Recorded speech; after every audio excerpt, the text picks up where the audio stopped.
Local 4 News starts now with a breaking news alert.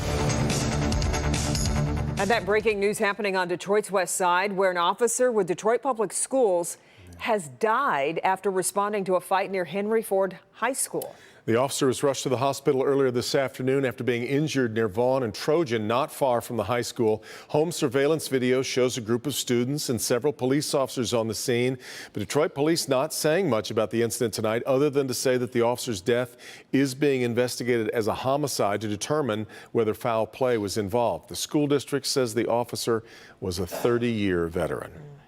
And more news tonight. We are going from sunshine to snow showers. Slick commute on tap for Friday mornings. Get to Paul here with what we can expect. Paul? All right, let's get right to it. We'll start with Storm Tracker 4, and we have snow that has started to fill in across the western, probably the western to northwestern half of the area. So that's a change from what we saw earlier, where there wasn't really anything going on here. And basically, you can see on the new computer model, this new data that's just in, and it's going to just continue filling in over the next several hours. So you can see at 3 a.m., we're pretty much all getting snow. And then notice we start to see the pattern deteriorate. There'll still be some snow in parts of the area in time for the rush hour. But at that point, we're going to see a continuing trend here. And I think most of the daylight hours will be snow-free. Again, once we get that morning snow to end, and then we'll talk later about this cold front coming in tomorrow night. But the bottom line is, for the afternoon rush, should be nothing falling from the sky, so the road crews should be able to get that taken care of.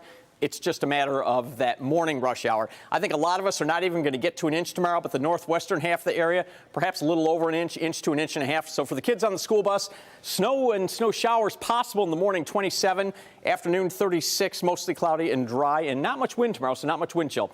Take a deeper dive into all of this coming up in just a few. All right, Paul. Great Lakes Water Authority says a rate hike is coming July 1st, and it's blaming some of that increase on Highland Park's unpaid water bills from over the last 10 years. That in turn has communities across Metro Detroit wondering why they're on the hook for someone else's tab. Mara McDonald live from Wayne tonight. Mara, there is a big meeting in the morning to try to sort this out. That's right, Devin, here at Wayne City Hall at 9:30, and I would not be surprised if during this meeting the communities here decide to take a vote that says we will not pay any debt in connection with Highland Park being in arrears to the GLWA. It's crazy. It's absolutely crazy. Wayne Mayor John Racy saying aloud what communities across West Wayne are thinking. We were shocked when we found out about it. That at least half of the 3.7% increase in water rates and 2.4% increase in sewer charges are directly attributable to the $52 million the GLWA says Highland Park owes it.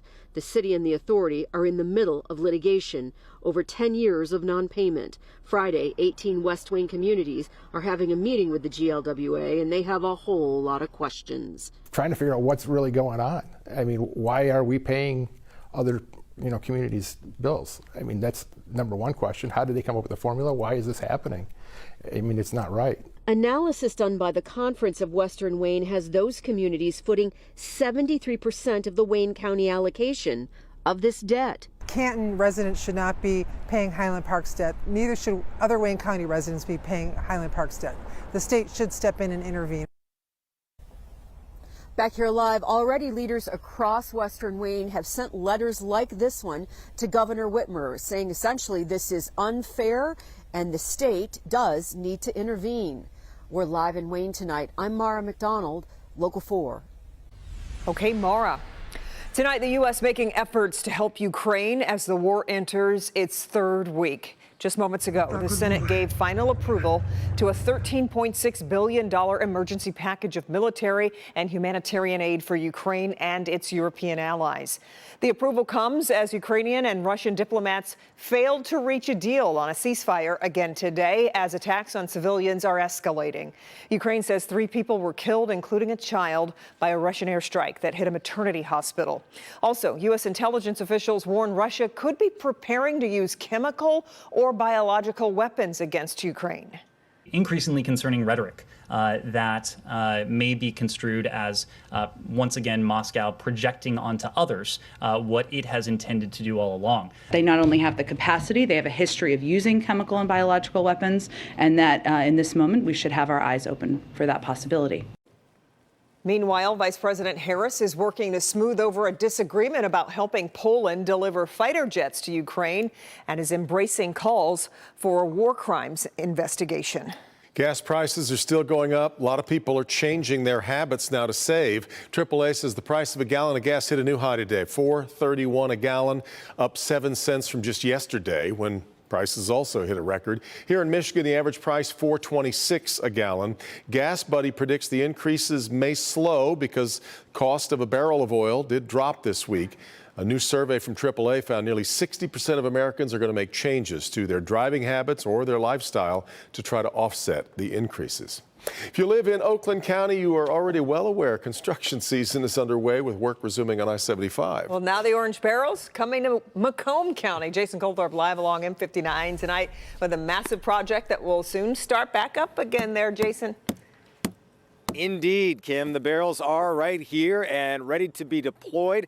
That'll begin next week. And usually when you get big construction in a very busy area, it's a real headache for drivers. But here's the thing. Drivers here already have to slow way down because the potholes are so bad. I almost blow out my tire every time I come out. It's a part of Hall Road that's so bad, well, as a Michigan driver, you know, one of those stretches you don't dare have an open beverage in the console.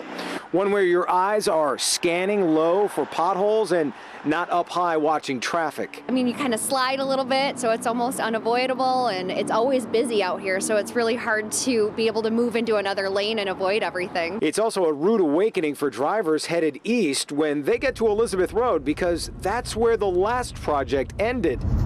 If you had to just basically grade this stretch here, how bad in need of...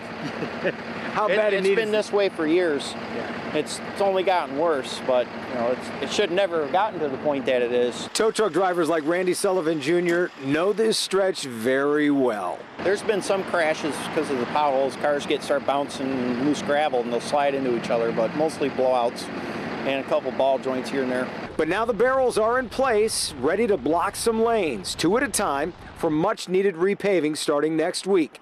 Then mid-July, the other 2 lanes. And hopefully it'll hold up for a while. But every time they do construction on the road, it seems like it lasts for a little bit and then it's bad again. It's almost like they need to fix the materials they're using so they don't have to do this continuously. That's a very, very good point. One that I think Rod Maloney might do in a story in the future for sure. Now, by the way, Sullivan told me on peak days, like after a freeze thaw, it gets so bad out here, they'll be out here for 4 to 5 different blowouts throughout the day. And that's just one company we're talking about. So here you go. You got I-94 down here behind me. They're going to try and do the 2.25 mile stretch down to Elizabeth that way and the 2.25 miles back. So 4.5 total miles. Have it all done, hopefully, by the end of the fall.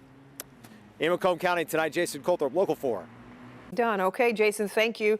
Tonight, the Detroit Fire Department says the fire at Mudgie's Deli in Corktown was not an accident. Investigators say the fire was intentionally set outside the building. It's now being investigated as arson. Fortunately, nobody was hurt and there was no major damage inside the business. Today was the first full day of testimony in the trial of 4 men charged in the plot to kidnap Governor Whitmer. Prosecutors played new recordings from July of 2020 in which the defendants described the possibility of using explosives to rain down on law enforcement with the team standing by to grab the governor. Prosecutors say the men plotted to kidnap the governor because they were angry about her pandemic response. But the defense claims the men were just big talkers and entrapped by government informants and FBI agents. A Chicago judge tonight sentencing former Empire actor Jussie Smollett to 150 days in county jail, saying he believed Smollett craved attention and that he faked a hate crime to make himself more famous. Smollett loudly declared his innocence shortly after the sentence was read aloud. I am innocent and I am not suicidal. If I did this, then it means that I stuck my fist in the fears of Black Americans in this country for over 400 years and the fears of the LGBTQ community. Your Honor, I respect you and I respect the jury, but I did not do this. And I am not suicidal. And if anything happens to me when I go in there, I did not do it to myself. And you must all know that. He was taken into custody and will begin his sentence immediately. He was also ordered to pay more than $120,000 in restitution to the city of Chicago.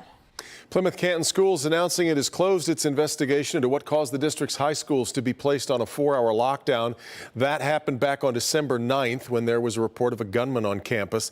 The district sending a letter home to parents saying no weapons were ever found on or off campus and that there's no evidence that there was ever a person on campus with a weapon. Still ahead, an assistant principal loses his job after reading a children's book to second graders. I grabbed one of my favorite books that I had nearby. I read it to him. It's a funny, silly book. The book at the center of the controversy coming up. And what a difference a day makes. The baseball lockout is officially over. Bernie's ahead in sports with when we'll get to opening day at Comerica Park. Hey! Hey! Get up! Get on the ground! But up first, a deputy saves a man's life with the help of a good Samaritan. We've got a dramatic rescue coming up next.